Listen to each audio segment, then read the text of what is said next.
नमस्कार। भाग्योदय विचार प्रवाह श्रृंखला के 77वें चरण में आपका अभिनंदन स्वागत। आज रविवार 14 नवंबर। आज का विषय कुछ ग्लोबल ले रहा हूँ।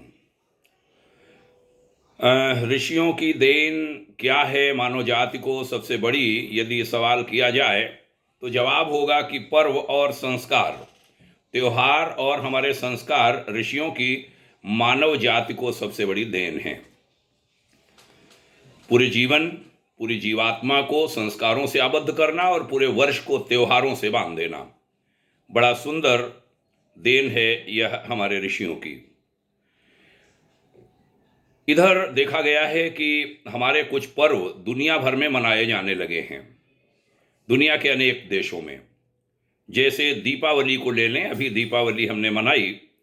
दीपावली लगभग 100 देशों में, 90 से 100 देशों में, छोटे बड़े देशों में मनाई जाने लगी है। भारत के त्यौहार को ये देश मान्यता दे रहे हैं। अवकाश कई देशों ने घोषित किया है दीपावली के दिन। इसको हमारे जो भारतवंशी वहाँ पर जो सांस्कृतिक राजदूत की भूमिका निभा रहे हैं, उनका असर कहें या ऋषियों का या हमारी देव शक्तियों का प्रभाव या ईश्वरीय इच्छा, जो भी कहें, लेकिन यह हो रहा है।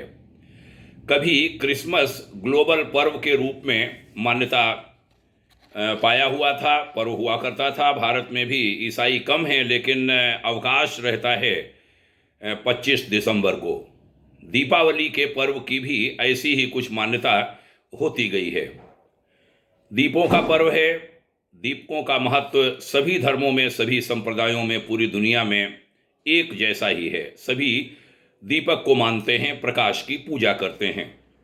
लोगों को भारतीय संस्कृति रास आ रही है। कृष्ण और राम की महिमा बढ़ रही है। भगवान कृष्ण की मूर्ति के लिए जहाज में भक्त, विदेशी भक्त, गैर हिंदू भक्त वह सीट तक रिजर्व कराने लगे हैं, खासकर हमारे क्रिश्चियन ईसाई भाई बहनें। हमारे छठ पर्व, आज उसका समापन हुआ है। छठ पर्व को ही ले लें, जो सूर्योपासना का पर्व है। मलेशिया, लंदन, अमेरिका आदि देशों ने उसे मनाया। ये एक अच्छे संकेत मिल रहे हैं। छठ पर्व के बारे में पाया गया। नदियों, जल स्रोतों का महत्व लोग समझ रहे हैं। किसी चित्र और मूर्ति का उपयोग इसमें नहीं होता। स्वयं लोग पूजा कर लेते हैं। डूबते सूरज को भी प्रणाम करते हैं। फल, नींबू आदि का महत्व, गागर, मिट्टी की गगरी, सूप, दौरा आदि जो मूल हमारे भारतीय संस्कृति के तत्व थे, उनसे लोग जुड़ रहे हैं।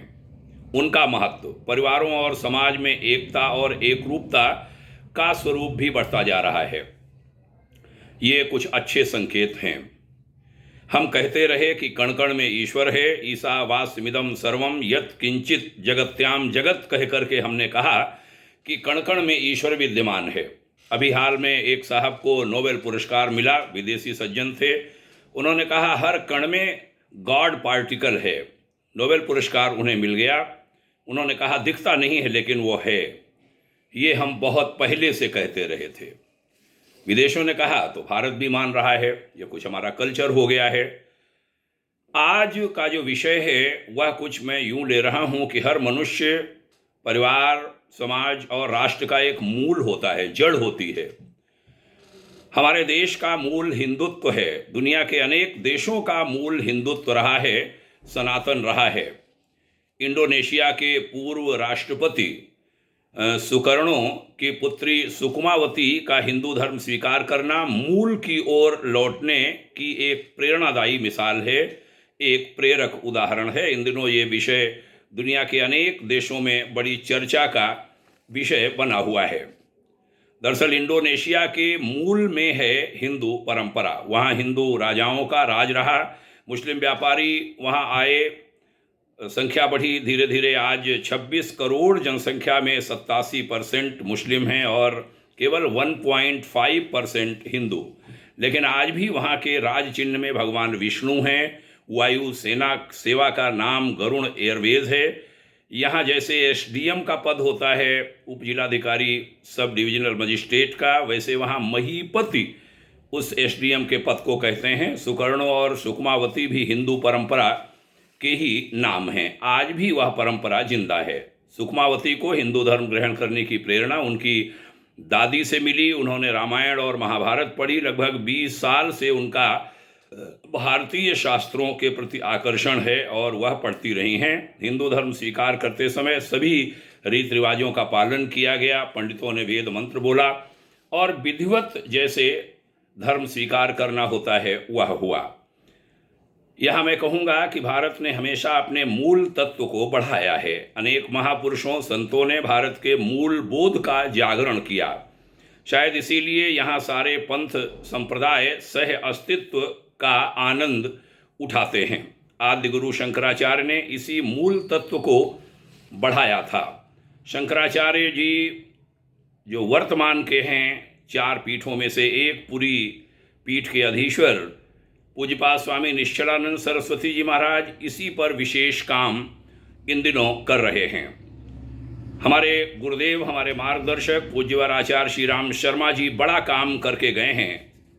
भारी मात्रा में, विपुल मात्रा में उन्होंने साहित्य समाज को दिया है, साहित्य दे करके गए हैं जो हमारा मार्गदर्शन कर रहा है, जिसमें भी इसी ओर हमें मूल तत्व की ओर बोध कराया गया है और न केवल हमें बल्कि पूरे विश्व को।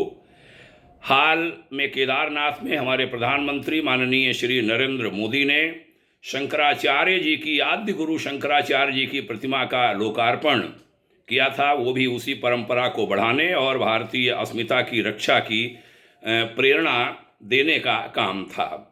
इसे और भी अधिक बढ़ाने की आवश्यकता है, ज़रूरत है।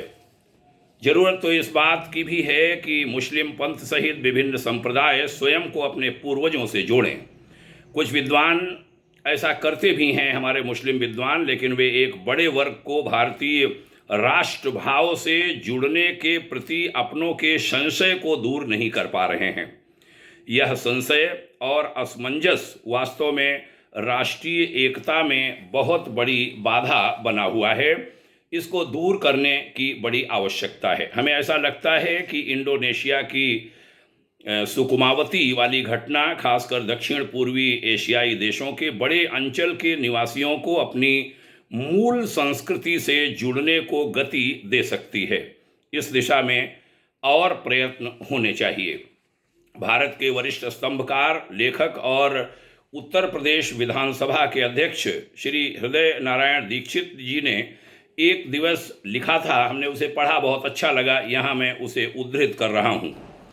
उन्होंने कहा था कि अपनी विरासत पर गर्व करना वास्तव में अपने मूल से जुड़ना है। विरासत को छोड़ते ही हम प्राचीन इतिहास बोध से कट जाते हैं। पंथ, रिलीजन और मजहब अलग अलग समय पर विकसित हुए।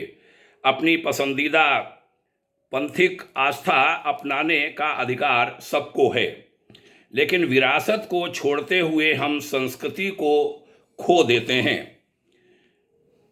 मूल संस्कृति से हम कट जाते हैं, पूर्वजों से भी हम कट जाते हैं।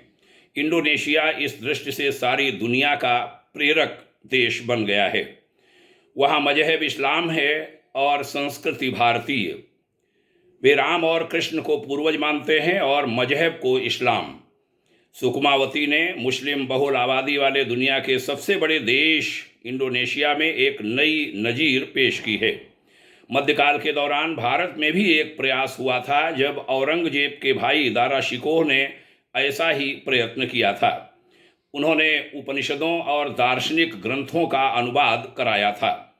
दारा अपने भाई कट्टरपंथी औरंगजेब की साजिश का शिकार हो गए थे। कायदे से उनके प्रयत्नों का स्वागत देश में और दुनिया में होना चाहिए था। वो अपने मूल को खोज रहे थे, लेकिन उन्हें रहने नहीं दिया गया। यह बात माननीय दीक्षित जी ने लिखी, अच्छी लगी, मैंने सोचा यहाँ पर कोट करूँ। आज समय मांग कर रहा है कि दुनिया के सभी वासी एक हों। प्रकृति भी ऐसा चाहती है, ईश्वर की इच्छा भी यही है। हम प्रकृति का, ईश्वर का साथ दें। वह तो कर ही लेगी, करा ही लेगी, हम साथ दें या न दें, सारे रास्ते वह निकाल लेगी। लेकिन उसमें फिर ध्वंस और निर्माण की प्रक्रिया चलती है। उसमें हम सहयोगी बन जाएं तो वह काम और सरल हो जाए। अच्छा हो हम साथ दें, सहगमन करें। भाग्योदय फाउंडेशन इसी सहगमन की नीति का पक्षधर है और इस दिशा में प्रयासरत है। आज का यह विषय भाग्योदय विचार प्रवाह श्रृंखला का 77वां चरण।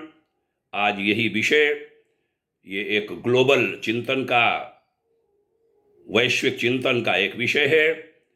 आइए इसे सुने, गुने, मनन करें और इसको गति देने का हम सब भी प्रयास करें। हम जहाँ पर भी हैं अपनी भूमिका निभाएं। आपने यहाँ तक ध्यान से सुना, आभारी हूँ। आप सभी को प्रणाम। जय हिंद। बहुत बहुत शुभकामनाएं। ओम शांति।